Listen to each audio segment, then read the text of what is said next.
Episode की शुरुआत में हम देखते हैं कि पूरा स्टेडियम आज एक ही नाम से गूंज रहा था और वो था ऐश कैचम। हर स्क्रीन पर ऐश का फेस और उसकी दो विक्ट्रीज की हाइलाइट्स चल रही होती है, एक्वाजा और ज़ेक्रम की लेजेंडरी बैटल्स की। लेकिन सबको पता था कि अब बारी है आखिरी बैटल की। फिर अनाउंसर एक्साइटेड होकर कहता है कि लेडीज एंड जेंटलमैन, अब बारी आने वाली है आखिरी बैटल की, जो डिसाइड करेगी कि वर्ल्ड का फर्स्ट डबल चैंपियन कौन होगा, ऐश या टोबायस। टोबायस काफी ज्यादा काम होता है पर उसकी आंखों में वो डार्क कॉन्फिडेंस दिख रहा होता है, पर ऐश उसके सामने फुल फोकस और फुल एनर्जी के साथ खड़ा होता है। फिर टोबायस मुस्कुराते हुए कहता है कि ऐश, तुमने मुझे 2 बार सरप्राइज किया है, लेकिन अब मेरी बारी है। पर ऐश बोलता है कि टोबायस, सिन्हो लीग में तुमने मुझे हराया था, लेकिन आज मैं वो ऐश नहीं हूँ। फिर टोबायस पोकेबॉल उठाता है और कहता है कि चलो डार्क आई, बाहर आओ और इन्हें दिखाओ कि तुम क्या कर सकते हो। फिर एक चिलिंग विंड पूरे स्टेडियम में घूमती है और एक ब्लैक ऑरा के साथ डार्क राय इमर्ज होता है और उसकी रेड आइज ग्लो कर रही होती है,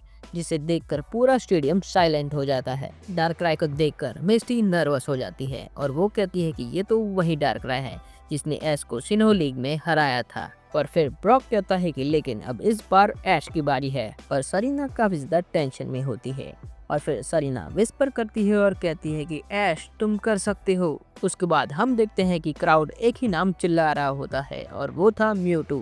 फिर ब्रॉक बोलता है कि ऐश के पास म्यूटू है जो डार्क राय को इजीली डिफीट कर सकता है। फिर हम देखते हैं कि ऐश अपना हाथ अपने बेल्ट के पास ले जाता है और सबको लगता है कि अब म्यूटू आने वाला है, लेकिन ऐश रुक जाता है। फिर ऐश डीप ब्रेथ लेता है और स्माइल करता है और फिर ऐश बोलता है कि नहीं, इस बैटल को मैं अपने सबसे पुराने दोस्त के साथ जीतना चाहता हूँ। ये सुनकर क्राउड शॉक हो जाता है। सरीना और मिस्टी दोनों एक साथ रिएक्ट करते हैं और सरीना बोलती है कि क्या पिकाचू, पर मिस्टी मुस्कुराती है और कहती है कि ऑफ कोर्स पिकाचू तो है ऐश की असली ताकत, और ऐश काफी ज्यादा रिलैक्स होता है। फिर ऐश बोलता है कि चलो दोस्त, इस बैटल को एक साथ जीतते हैं। पिकाचू एक स्पार्क के साथ ऐश के शोल्डर से बैटलफील्ड पर जंप करता है। जैसे ही पिकाचू बैटलफील्ड पर आता है वैसे ही पूरे स्टेडियम में लाइटनिंग्स क्रैक होने लगती हैं। फिर रेफरी आता है और कहता है कि फाइनल राउंड डार्क राय वर्सेस पिकाचू शुरू करो। टोबायस सबसे पहले अटैक करता है और कहता है कि डार्क राय शैडो स्नीक का इस्तेमाल करो। डार्क राय शैडो स्नीक का इस्तेमाल करता है और शैडो में वैनिश करता है।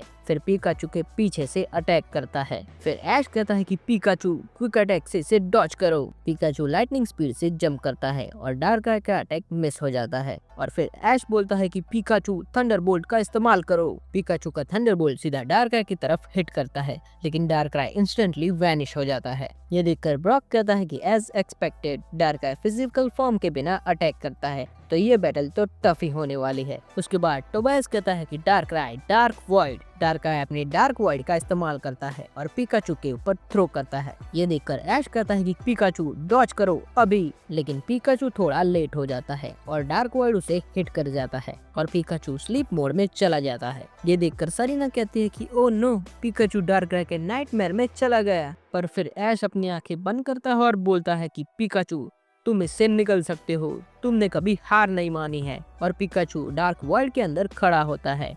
उसके आसपास डार्क राय का इल्यूजन होता है। रेक्वाजा, ज़ेक्रम और एंटे उसके अगेंस्ट खड़े होते हैं। ये देखकर पिकाचू स्माइल करता है और ऐश को याद करता है और फिर उसके अंदर एक स्पार्क इग्नाइट होती है और एक जायंट गोल्डन थंडर स्ट्राइक के साथ पिकाचू रियलिटी में वापस आता है। ये देखकर ब्रॉक शॉक हो जाता है और वो कहता है कि क्या पिकाचू डार्क वर्ल्ड से बाहर आ गया। दूसरी तरफ हम देखते हैं कि टोबायस काफी ज्यादा शॉक्ड होता है और फिर टोबायस कहता है कि क्या डार्क राय के नाइटमेयर को तोड़ दिया। फिर ऐश कहता है कि पिकाचू को मुझसे कोई भी अलग नहीं कर सकता। फिर पिकाचू अपनी पूरी ताकत लगाता है और एक नया मूव चार्ज करता है, थंडर स्पाइरल, और फिर एक इलेक्ट्रिक टोर्नेडो डार्क राय के आसपास स्पिन करता है। डार्क राय इसे डॉज करने की कोशिश करता है पर पिकाचू पीछे से आयरन टेल का इस्तेमाल करता है और पिकाचू की आयरन टेल डार्क राय को डायरेक्ट हिट करती है। इस वजह से डार्क राय को काफी ज्यादा नुकसान पहुंचता है। पर फिर भी टोबायस कहता है कि डार्क राय चलो अब इन्हें अपनी पूरी ताकत दिखाओ, यूज एप्स इम्पैक्ट। और डार्क राय अपने डार्क ऑरा का इस्तेमाल करता है और एक स्पेयर बनाता है जो सीधा पिकाचू की तरफ शूट करता है। पर ये देखकर ऐश कहता है कि पिकाचू चलो इन्हें वो अटैक दिखाते हैं जिस पर हम कब से काम कर रहे हैं। और फिर पिकाचू अपनी पूरी एनर्जी को इकट्ठा करता है और एकदम से वैनिश करता है।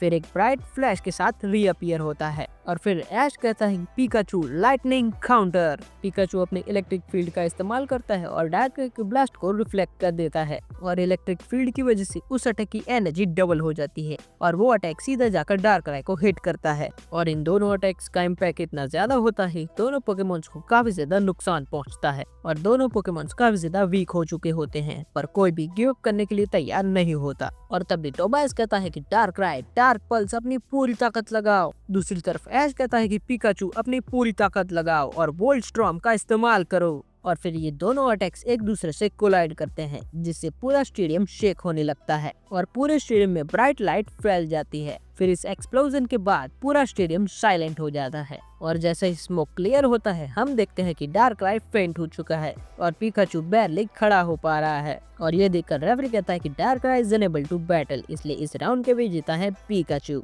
और फाइनल फेस ऑफ लीग के चैंपियन है ऐश कैचम। ये सुनते ही ऑडियंस क्रेजी हो जाती है और ऐश के लिए चीयर करने लगती है। दूसरी तरफ मिस्टी, ब्रॉक, सरीना, गो और गैरी ऐश के पास पहुंच जाते हैं। फिर सरीना ऐश से कहते हैं कि ऐश तुमने कर दिखाया, तुम बन गए हो वर्ल्ड के फर्स्ट डबल चैंपियन। फिर ऐश मुस्कुराते हुए कहता है कि नहीं सरीना, हमने कर दिखाया है, मैंने और पिकाचू ने। और पिकाचू ऐश के शोल्डर पर जंप करता है और दोनों एक दूसरे को देखकर मुस्कुरा रहे होते हैं। और फिर अनाउंसर अनाउंस करता है कि लेडीज एंड जेंटलमैन, हमें मिल चुके हैं हमारा फर्स्ट डबल चैंपियन ऐश कैचम। और फिर थोड़ी देर के बाद हम देखते हैं कि रात हो चुकी है, स्टेडियम खाली हो गया है और ऐश और उसके दोस्त एक कैंप फायर के आसपास बैठे हैं। ब्रॉक खाना बना रहा होता है और मिस्टी जोक्स क्रैक कर रही होती है, पर सरीना साइलेंट होती है। फिर मिस्टी ऐश से कहते हैं कि ऐश तुम सच में अनस्टॉपेबल हो गए हो। फिर ऐश मुस्कुराते हुए कहता है कि नहीं, मैं सिर्फ रुकना नहीं चाहता था। और कई देर बातें करने के बाद हमारे हीरो सो जाते हैं, पर ऐश चुपचाप उठने लगता है और स्टेडियम के टेरेस पे चला जाता है।